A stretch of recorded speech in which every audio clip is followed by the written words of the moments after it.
Well, hello, Bill. Hey, Don. Good to see you again. It's been a good day. Good to see you always. It has been a good day. Busy day. We had a lot going on in the area today. It's been a non-stop day for sure. We had the annual Lavender Fest across the street, Right? and they had vendors and music and all kinds of activities going on there. And then the White County Rotary Club had the Pig Out fundraiser down at the Sati Nakuchi Cultural Center. They had barbecue and more music, and we had music here as well. Yeah, so we had absolutely. all kinds of stuff going on right on the block here. Heck yeah. Packed out here this afternoon. I had to park at the county line and walk all the way to the store. Yeah, we're thinking about getting some shuttles. Yeah, since that's we're what having we such need. a Yeah, parking yeah. problem. Or maybe a parking deck. Maybe There we go. I can think it'd build be that. fine. You'll build a deck. Yeah. I had to pull our producer off to the side and be like, hey, I'm on air talent. I need a reserved parking spot. Yeah. And he said, nah. Yeah. Get here early enough, you have one. It's down at the end of by the trash cans. Yeah, I have to fess up. I went down to pick up some barbecue from the Rotary Club, and there was no parking left, and I had parked earlier, so there were two kids standing there, and I said, look, I'll give you a couple of bucks if y'all stand here in this space till I get back. And they did. So Well, I guess the kids are all right. I told them to get something cold to drink because it's Yeah. hot as Hades with the blower on. I mean, it is. It is really warm today. I mean, of course, I haven't been out in the sunshine. I've been under the porch, on the porch all morning, but and inside. But I don't know where we officially got to, but it got into the low 90s for sure. We had a little breeze, but it's still humid and hot in Georgia. It's summertime. You got to love that humidity down here. well, I think that love is that the word for it? Tolerate, You got to be perhaps. used to it. Yeah, you get used to loving it. Like when I lived in South Georgia, the gnats. You don't get used to them. You just tolerate them and move on. Don't even think more about it. Of course, a northerner comes down there and they can't even open their mouth to talk. They're so worried about the gnats. That might be a good thing. Yeah, that probably is. Are gnats baby flies? I don't No. think so. They're their own species. Okay, I got into an argument about this with one of my friends a couple of weeks ago, and He I didn't was have a whole lot to argue about, did he? I was convinced that they were baby flies, and he's just like, Buster, this is one of the most moronic things that I've ever heard you say. Well, I've gone 33 and a half years we're not of my going to call you life moronic. thinking they You were. just did not know. You just weren't aware, but now you know. No, it's okay. Y'all They're- can they're call different- me a different moron insect. if necessary. We had people from, again, like we always do. Today we had a lot of folks. We had two ladies that were infatuated with, wanted to have pictures with Don with his hat on. That is a sharp-looking And, hat he for had the a folks at home. A It's lady like from Panama Venezuela and Jack. another lady from Japan. They were good friends and worked together. And they came up and they spent, goodness, an hour or better here today. And like always, we had so many parts of the world represented in the store today. The Philippines, Costa Rica, Cuba, and like I say, Venezuela. And we had somebody from Argentina, I think, either today or yesterday. And then, of course, Europe, Switzerland. And matter of fact, just a few moments ago, there was a fellow here from Switzerland. So, and the Netherlands was today. I like to mention that because again, I'm just fascinated that people find us. I'm still, it's a little two-lane road out here in Sawtee, Georgia, and the world comes to us. That's fascinating to me. You gotta love it. You gotta wonder how they, I know the internet connects us all or whatever, but still, how do they stumble across us up here? Well, they tell us just a word, or some of them work now in Atlanta or moving to Atlanta, or they're in business in Atlanta. Friends bring them up here, and then they get familiar with the place and want to come back. And today we had a lot of returnees from yesterday. People were here yesterday. We visited with them, and they came back today to get cheese or to get cider or something before they left, went back home or wherever they're from. And some people just wanted to come. Well, just now, before I came over here to the porch, a family that had been here a few weeks ago came back bringing their children with them this time. So, but anyway, well, we've had a lot of folks here today, and we've served a lot of cider. and I'm sure a lot of cheese back there. I don't know. And the deli was really busy today, I understand. Yeah, I think we ran out of ice a couple times. It was melting away. Yeah, It's been good all the way around. I was talking to Miss Nikki, who works in the deli, and she Uh-huh. was saying they have sold a lot of sandwiches today. And I guess, like y'all were talking about at the top of the program, that spillover from the Lavender Well, it's a Fest. quality sandwich at a ridiculously reasonable price. And it's like the ciders. I get surprised. People get surprised all the time when I tell them how much it is, because they think, you know, this beautiful bottle, this great taste and that sort of thing. They think it's some, you know, exotic, like the expense of a wine, when it's very, very inexpensive. So people are surprised at those things, and so that's why I think when they enjoy it, it's a good product but a good price, like we have at the deli. Had one little guy come in today. It's just funny to me. He'd got a big old ice cream cone. I mean, he was 3 or 4 years old. Big, tall, looked like he had 3 scoops on it. And he was just enjoying it. I looked at him and I said, "Man, that is the biggest hot dog I've ever seen in my life." And I said, "You need some mustard." "That's not a hot dog." And he was ready to fight me, but he didn't want him to take a chance of messing up his ice cream, so he was going to let it go. So he just figured that old man was stupid, you know. It's so easy to rile a child Oh, up. they're so much fun. We have a lot of children here, of course. A lot of animals come in. Now, I've got a very important question. Did they play the Nickelodeon?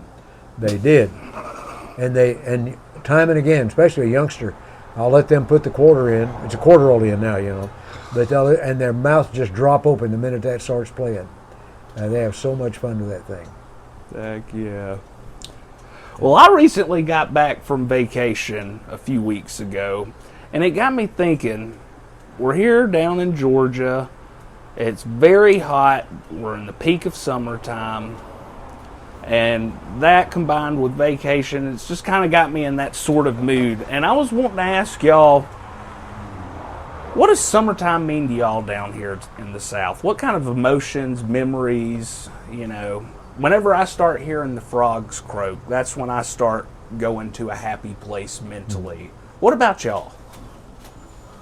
Well, you have to remember, growing up here in the North Georgia mountains like I did, there was not a lot to do except sit out on the porch at night and, you know, listen to the bullfrogs, listen to the crickets and katydids, and I recall much more then. It was common to have thunderstorms almost every night, and that was, you could just expect that just after dark. You're going to have a big thunderstorm. It wouldn't last long, but it'd scare everybody for a little while and blow through, and then it was done. But we don't have that as regular. I guess that's the change in the weather patterns. But another thing that I remember in the summertime that we don't see here anymore is lightning bugs. You know, I remember as a child we would catch them and put them in a jar, and you could light the house up with them.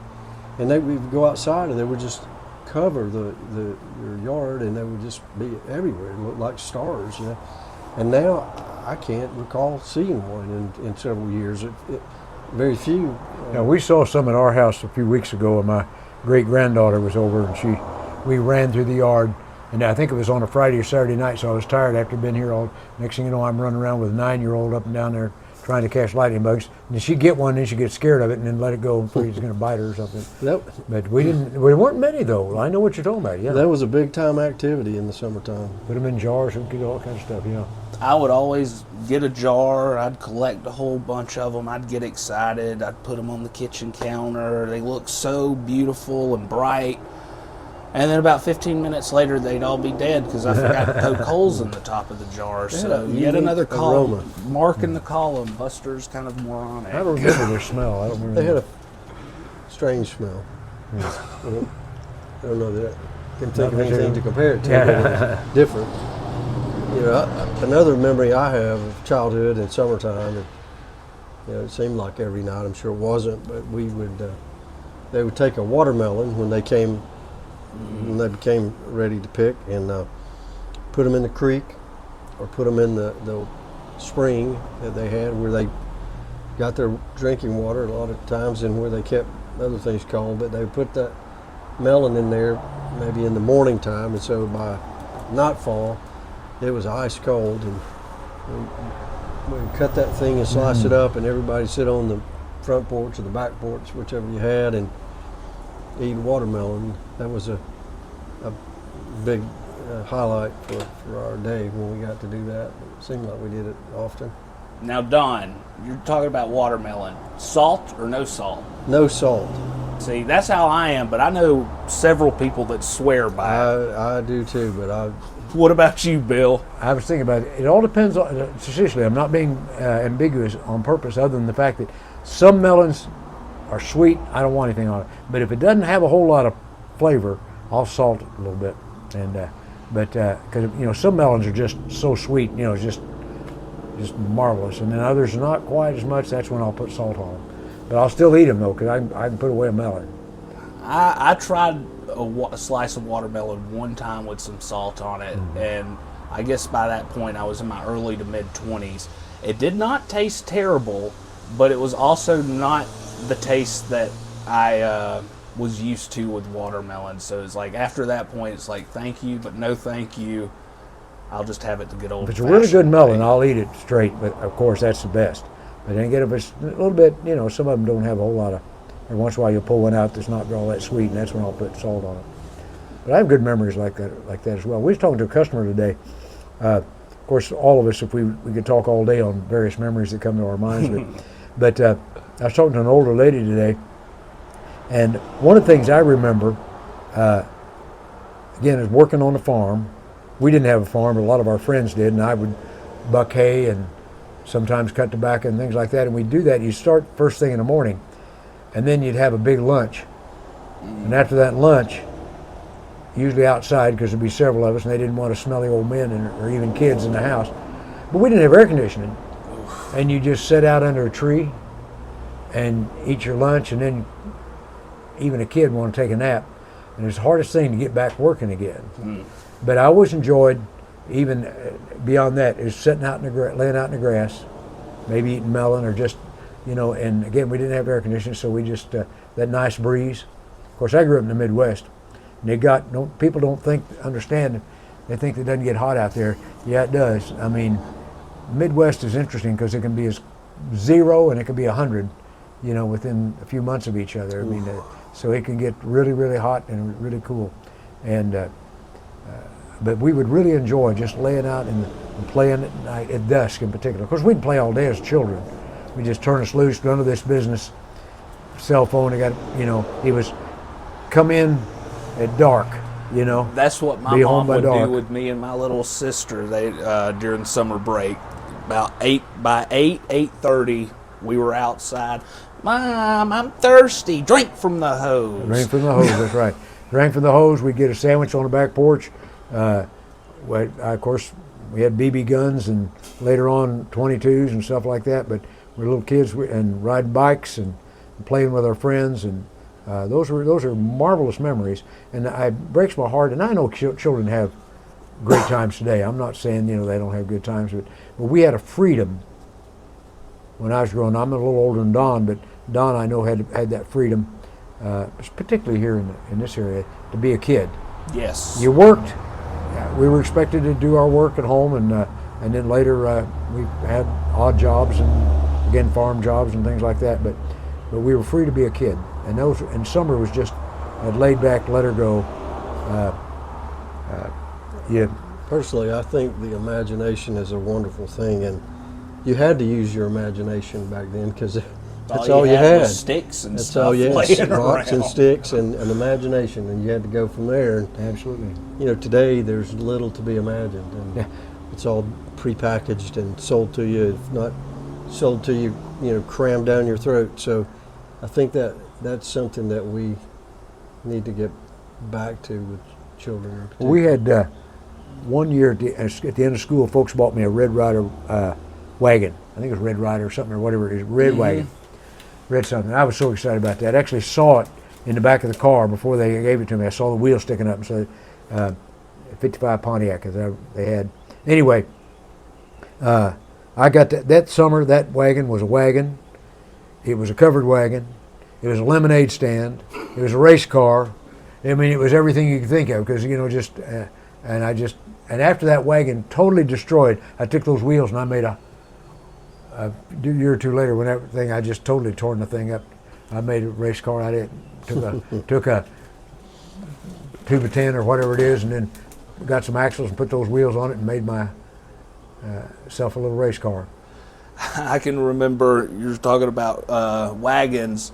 My neighbor had a little red radio flyer wagon, and That's we probably what it we was, yeah. found a piece of rope and tied it to the back of my bike, and I tried pulling him, and he made it about 20 feet before we hit a bump in the yard, and he fell out and knocked out one of his teeth, and I was grounded from the Wow, for yeah. the rest of the week.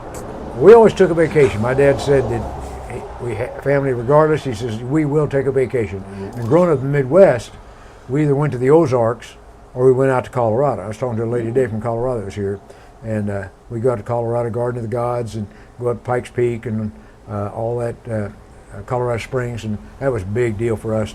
We did it year after year. We'd camp, put a little trailer behind us, and we had more fun. One time my we were loading a camper, a little trailer is what it was, and we took a cake carrier and put that cake carrier in. Dad very carefully, because he loved Mom's cakes, and he very carefully took that in there. Well, each time we'd stop, he'd take that cake carrier out, but we never did open it for whatever reason.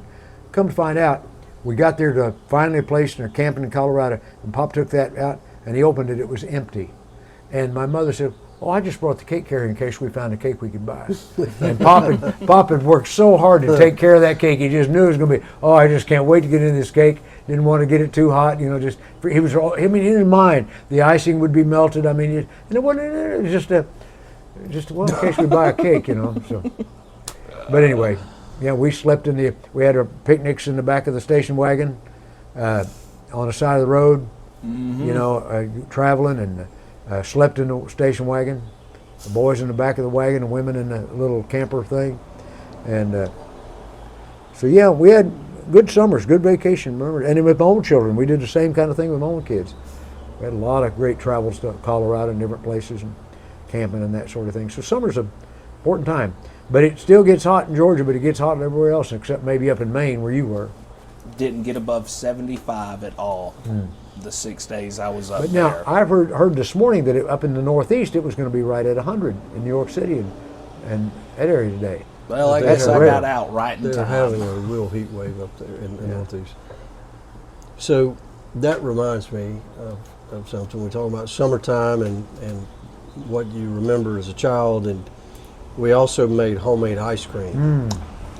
That was a treat. That was really something we all look forward to, and my memories of it are just fantastic. So, of course, we have ice cream here at the store all the time, but we may have mentioned this in a previous episode, but there is an old engine that's been sitting here in the store for 75 years or more, and it's one of our friends who's actually one of our musicians that comes by most Saturdays and plays with us. He's also just a master small engine guy, and he looked at it for a while, and it was missing pieces and parts, and it. What was the engine originally for? Well, it would have been for multiple things. It would have been to drive possibly a small corn grinder. It might have been used to pump water, maybe out of the old well here behind I guess us. back in the day, engines had to have a little bit more flexibility. Well, with they what just had a could be. big flywheel, and you just wrapped a belt around it, and then you attach the other end of that belt to whatever you were turning. It's the manufacturer of it's Hired Man, and it's a 1920s circa engine. Well, anyway, Jimmy Crow took that thing and he's had it for a few weeks, and now he's got it running. Nice. And this is it's called a hit and miss engine, and if you don't know what that is, it kind of sounds like. Hit and miss. That sounds like my dating life. And he's got it running. So to my point, we're going to get an old time ice cream churn, Ooh. and we're going to hook it to the hit and miss engine, and we're going to make homemade ice cream out here. That's a project hopefully coming up in the next week or two. You'll have an excuse to wear a different new hat. I don't know what you wear to make ice cream, but we'll find out. One of those hats the old ice cream truck drivers used to wear when they were well, driving possibly around. so. I don't know, but you always might have vanilla, but as the fruits came in, the crops came in, and you'd have peaches and strawberries and various other things that they would put in that, and I just remember that being so good, and hopefully we can recreate that and have that, and hope you all will come by and have a cup of ice cream with us. I'm almost ashamed to say, but the only 3 times that I've ever had homemade ice cream in my life was in agriculture class in middle school. Once a year, towards the end of the year, he would tell us, Mr. Uphold, our agriculture teacher, would tell us what we needed to bring into class the next day to make homemade ice cream. We had here's the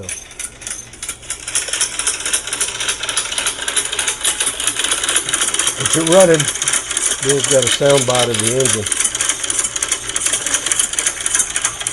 After It not sounds running like for it's all about to fall apart. well, it does, but that's what it's a kinda hit how- and miss, and that's that sound. And but after being dormant for 75 who knows years. and to have it running, That's that impressive. is very impressive. And he had to make some parts, didn't he? Yeah. He did. But So we had, last summer, we had a professor or instructor from Mississippi State, I believe, and he was in the ag department, and they had muscadine, which we have muscadine cider here that's very popular, and they make every year as a big fundraiser for the school. They make muscadine homemade ice cream and sell it. Bill, I think we should give that that would be worth that the a effort, shot. wouldn't that? Because muscadine is so popular, and I think it'd be a I winner. think we ought to try that in the peach. I don't know that I've ever had apple ice cream, so there may be a reason for that.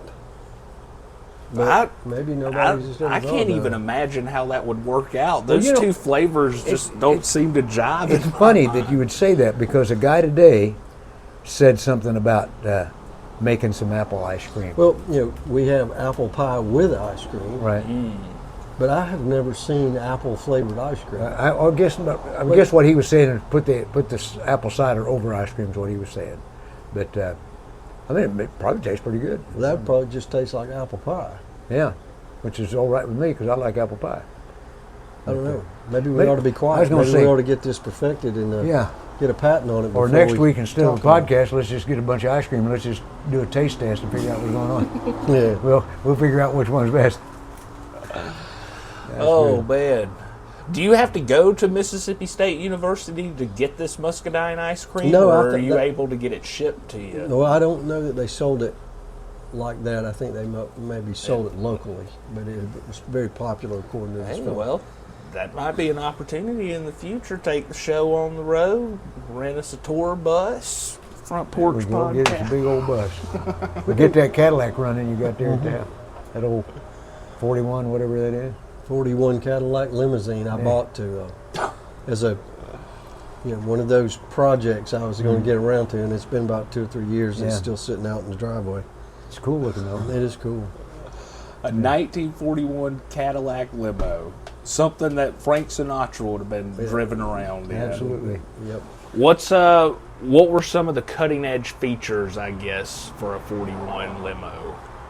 Well, it had a real wood trim, Nice.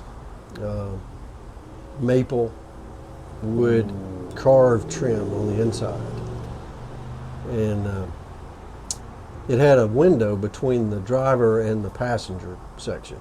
Now, were you able to bring it down if you Yes. wanted to? The driver was not, but the passenger was able to bring it down. Hand crank or electric? It had an electric motor Nice. and a hand crank. It's probably back up.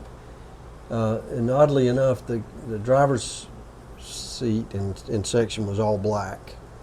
And then when you got into the passenger section, it was all very fancy mohair material on the seats and the wood carved trim and all around it. So it was a very different world for the passenger than the driver. But it is a pretty cool car. It has about 43 miles of chrome on it. At least. Nice. You take that chrome off, it's going to weigh half as much as now. And just think, here in a few years, you'll be able to rent it out to groups of prom kids. Yeah, well, we're gonna have to do a little work on it before we can rent it out. But it would be a good show car for us. We could pull out and we'd take our band and Yeah, the old and our saltine ice band, cream churn. ice cream Let's see, churn, what else get can a we trailer take? behind it and pull along. Yeah. We'd be country We coming can to get town. Don a It was- chauffeur's cap. We throw a few cases of cider in there. Yeah, and pedal that along the way. yeah. Well, fellas, what else y'all got in y'all's mind? Because I am sizzling like a roasting pig out here. It is very hot, and the pool is calling my name. Well, it's all in your mind. See, it can be. I'm just feeling a nice breeze. Now there's breeze and there's hot, so you decide which one you want to deal with. Well, I think I'm going to deal with the breeze. I'm a Okay. glass empty kind of Yeah. guy. I've been painting the porch or my deck this week, and so I've been out in the sunshine a lot, but there has been a nice breeze. Today, I think it might be a little tough. I don't know, maybe not as much breeze as we've had. It's been really nice to do that work this week. But we've Speaking had of painting, Bill, Yeah. you know, we're sitting on our new or relatively new picking porch Right, we talked right. about before, and it's where we broadcast this podcast from, and it still looks new, and we compared to everything else around here that's 100 plus years old, it kind of sticks out as different, and I think we need to figure out how to age this thing, I think we can do it. and you know how to do that, right? Well, the answer is kinda. I know Well, this- I know the process. I know there's some quick movement involved in it. It's using black tea and vinegar, and it ages the wood and turns it very similar to the color of our existing building. So I'm going to try to, whenever we want to try this, it'll. So that once it's mixed up, you got to move fast. Is that what you're saying? Yeah, we understand it. I did it once. I watched my son-in-law do it a number of times, and I think we could do it. But we'll need to make sure we've got it, our batches just right, or that we'll have one part looking one color and one part looking another color. But I think we know basically how to do it. You put one coat of one on it, and then you immediately follow it with something else. I've got the instructions here on my phone, but I'll have to perfect that. We'll get that done. Heck yeah. All right, we may have a group project on that one day. Yeah. If you'll do the mixing, I think I can find folks to put it on. Put it on. All right, we'll figure it out. Heck yeah. Well, Don, Bill, I appreciate y'all letting me sit in on the podcast today. Well, it's been fun. It has. For Don and Bill, I'm Buster Talent. This has been the Front Porch Podcast, recorded up at the Old Salty Store. We'll talk to you next week. Good night, guys. See you next time.